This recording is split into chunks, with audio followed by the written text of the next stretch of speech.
Gemini 3.0 versus GPT-5 Who Wins? Google just dropped Gemini 3 and it scored 45.1% on ARCAGI2. That's a test most AI models fail completely. OpenAI fired back with GPT 5.1 that's twice as fast on real world tasks. But here's what nobody's saying: there's no single winner here. Each model crushes different work. I tested both, I checked the real benchmarks, and I'm going to show you exactly which one you need. Let me give you the timeline first because this all happened fast. OpenAI announced GPT-5. They called it their flagship model for deep textual reasoning. Big launch. Everyone was excited. They dropped GPT 5.1, faster response times, better customization, real upgrades. Google released Gemini 3 and they came out swinging. They called it their most intelligent model ever, state-of-the-art reasoning capabilities, and the benchmarks backed it up. This wasn't just marketing talk. The numbers were real. Hey, if we haven't met already, I'm the digital avatar of Julian Goldie, CEO of SEO agency Goldie Agency. Whilst he's helping clients get more leads and customers, I'm here to help you get the latest AI updates. So now we've got two powerhouse models, both launched within weeks of each other, both claiming to be the best. And you're sitting there wondering which one to actually use. That's what we're figuring out today. Let's start with how these things are built, because the architecture tells you everything about what they're good at. Gemini 3 uses something called unified multimodal architecture. That's a fancy way of saying it. Processes text, images, video, and code all through one shared reasoning core. Everything flows through the same brain, no switching between systems. When you give Gemini 3 a prompt with text and an image, it doesn't treat them separately. It understands them together as one connected piece of information. That's powerful because most models have to process text first, then images, then try to connect them. Gemini 3 does it all at once. GPT-5 took a completely different approach. OpenAI focused hard on deep text reasoning. They wanted the absolute best narrative coherence for long-form writing. They wanted perfect logical flow. So they built for that first. Then they added multimodal capabilities on top using multiple tools. And here's what that means in practice. When GPT 5.1 handles a task with mixed media, it's calling different systems. One for text, one for images, then it combines them. It works, but it's not native. It's not built into the core the way Gemini 3 is. The impact shows up in speed. Gemini 3 delivers complete multimodal outputs 40% faster than GPT 5.1. That's not a small difference. If you're doing creative work with text and images, 40% faster adds up quick. You're getting more done, less waiting around, time for the AI profit boardroom. If you want to actually scale your business with AI, you need to be in the right community, is where business owners are using AI automation to get more customers and save hundreds of hours. We share real implementations, real case studies, real results, not just theory. Check it out, link in the description. Now, let's talk about the benchmarks, because this is where things get interesting. Gemini 3 has a mode called Deep Think, and it crushed some of the hardest tests ever made. On Humanity's last exam, it scored 41%. Let me explain what that means. This test is designed to be extremely difficult. Most AI models score under 10%. Gemini 3 got 41%. That's a massive jump. But here's the thing about GPT 5.1. OpenAI didn't publish benchmark scores on these specific tests. They focused on speed improvements instead. And those speed improvements are real, so we've got Gemini 3 winning on reasoning benchmarks, and GPT 5.1 winning on speed for text tasks, different strengths. And that's the whole point. There's no single winner. It depends what you're actually doing.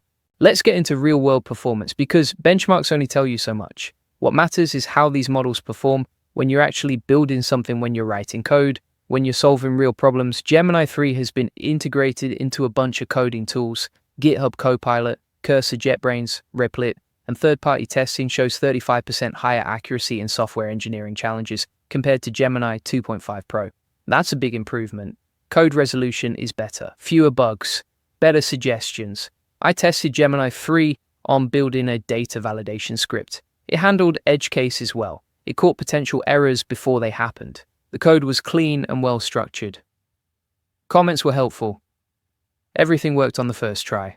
GPT 5.1 came out with developer-specific variants. They have something called 5.1 Codex that's built specifically for coding, and it got immediate API access. So if you're building production systems, you could integrate it right away, no waiting, no approval process. I tested GPT 5.1 on the same data validation script. Different approach. The code was more compact, fewer lines, more clever solutions, but it required me to understand the logic better. Gemini 3's code was more readable. GPT 5.1's code was more efficient. Trade-offs: for debugging, both models are strong. I gave them a broken API integration with authentication issues. Gemini 3 found the problem in the token refresh logic. Clear explanation, step-by-step fix. GPT 5.1 found the same issue but also suggested architectural improvements. It went deeper into why the problem existed in the first place. Now, here's something critical: access, because it doesn't matter how good a model is if you can't use it. Gemini 3 Pro is available right now in multiple places. You can use it in Gemini CLI if you have an AI Ultra subscription. You can use it in Firebase AI Logic if you're on the Blaze plan. It's in Vertex AI, it's in Gemini Enterprise. But Gemini 3 Deep Think, which is the version with those insane benchmark scores, requires AI Ultra subscription. If you have AI Pro or other tiers, you're on a wait list. So the best version isn't available to everyone yet. GPT 5.1 is rolling out to paid users first. If you have ChatGPT Plus Pro Go or Business, you're getting it. Then free users get access after. Enterprise and education customers get a 7-day early access toggle. They can turn it on before everyone else. So both models have some kind of tiered access. Neither one is just freely available to everyone in its best form.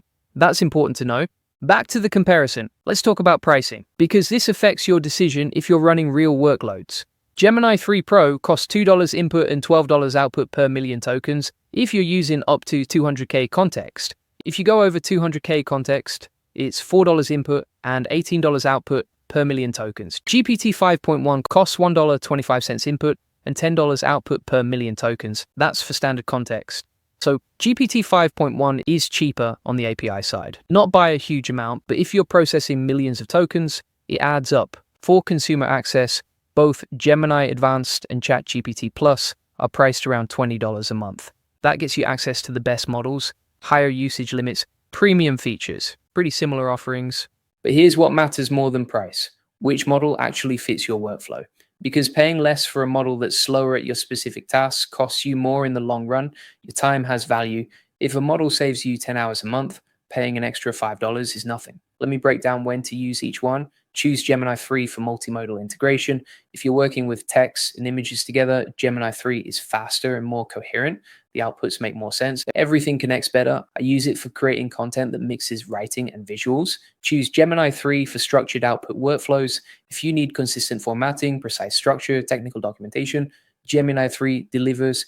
It follows instructions exactly. No random variations, no weird formatting breaks. Choose Gemini 3 for tasks requiring synchronized text image processing, social media content, marketing materials, presentations, anything where the visual and the text need to work as one unit. Choose GPT 5.1 for pure text analysis. If you're analyzing documents, writing long-form content, doing deep research with just text, GPT 5.1 is excellent. The narrative coherence is better. The logical flow is stronger. Choose GPT 5.1 for scenarios requiring faster RAG pipeline execution. If you're building systems that retrieve information and generate responses, GPT 5.1's speed improvements matter. Going from 82 seconds to 39 seconds changes what's possible. Choose GPT 5.1 for developer environments needing immediate API stability. If you're shipping production code and you need reliable API access right now, GPT 5.1 is available and stable.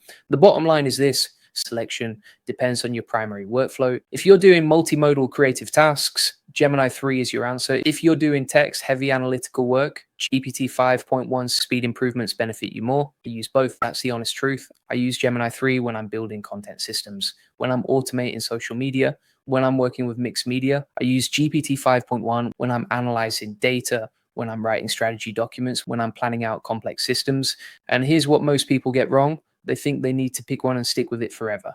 That's not how this works. You use the right tool for the job. Sometimes that's Gemini 3, sometimes that's GPT 5.1, sometimes you use both in the same project. Let me give you a real example. I'm building an SEO content system. I use GPT 5.1 to analyze competitor content and generate article outlines. Fast, deep, good reasoning. Then I use Gemini 3 to create the social media posts, promoting that content with custom graphics, faster multimodal output, better visual text integration, both models in one workflow, each doing what it's best at. That's how you actually win with AI. The AI profit boardroom is where people are actually implementing this stuff. We're not just talking about AI, we're using it to grow businesses, to automate workflows, to get more customers. Link in the description. This is where real entrepreneurs are building with AI.